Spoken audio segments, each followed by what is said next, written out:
Assalamualaikum warahmatullahi wabarakatuh. Salam sejahtera, salam Om Swastiastu, Namo Buddhaya, salam kebajikan. Yang saya hormati kakak-kakak pembina dan kakak-kakak panitia serta teman-temanku semua yang berbahagia.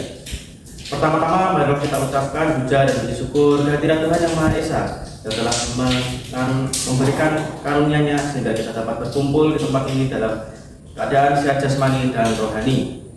Pada kesempatan kali ini saya akan membahas tentang meneladani para pahlawan sebagai kaum pelajar. Sebelum menuju topik, kita perlu tahu apa itu pahlawan.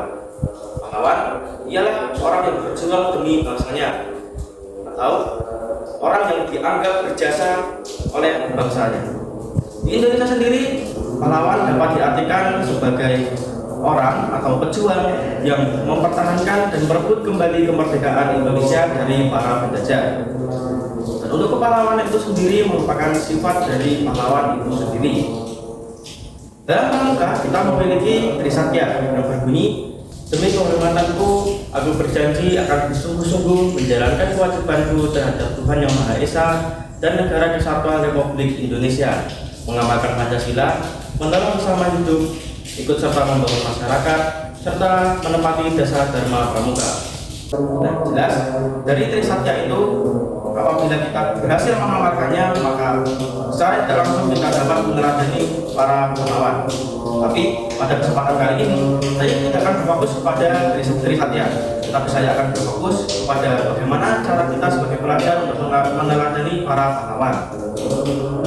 Sebagai pelajar, tugas kita adalah untuk belajar, dan terus belajar.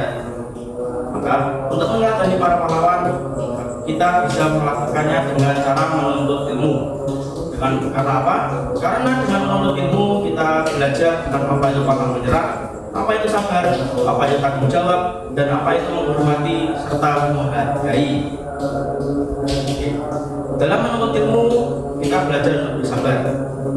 Tidak mungkin kita yang awalnya tidak tahu apa-apa kemudian kita tiba-tiba bisa tahu apa-apa dalam waktu yang sebentar.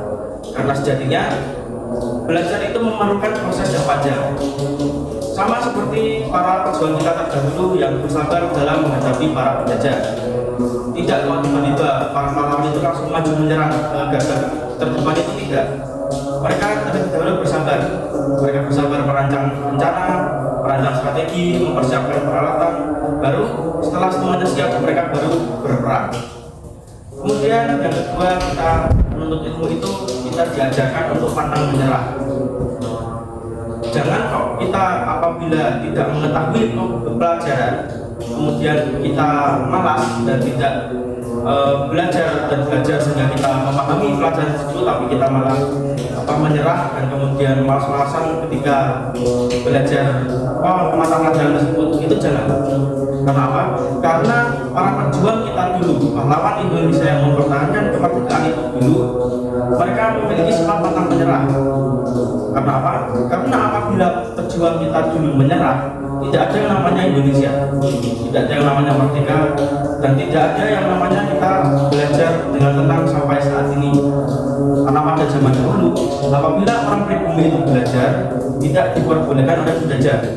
Bahkan kalau kita nekat belajar di zaman dahulu yang masih banyak penjajah, maka bisa saja kita dibom oleh penjajah.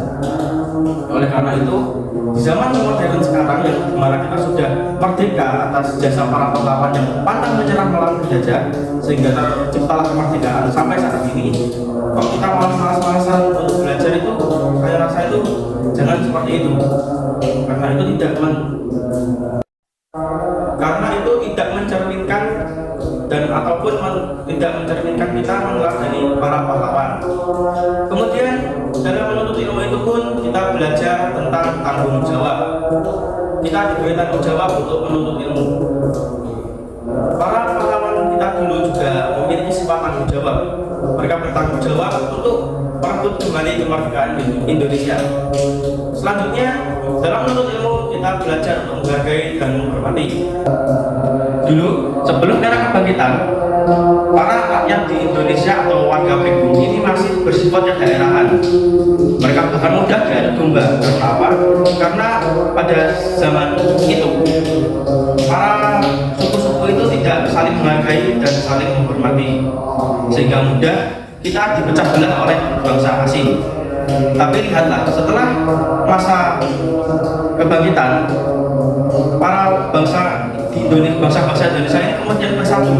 Mereka saling menghargai, saling menghormati antar bangsa, antar suku, antar ras, dan juga ketika mereka semua itu berjuang, mereka mengesampingkan semua hal-hal itu tadi, dan sehingga membuat para pejuang kita kuat pada masa setelah masa kebangkitan. Dalam belajar pun kita harus menghargai dan menghormati. Kita harus menghargai ilmu yang ada, yang kita pelajari. Dengan cara apa? Dengan cara kita mengamalkan ilmu-ilmu tersebut dalam kehidupan sehari-hari. Menghormati. Dalam menuntut ilmu kita harus menghormati guru atau orang yang telah memberikan kita ilmu. Karena apabila kita tidak menghormati mereka, maka sama saja kita tidak menghargai ilmu yang mereka berikan. Maka hasilnya akan nol atau sia-sia.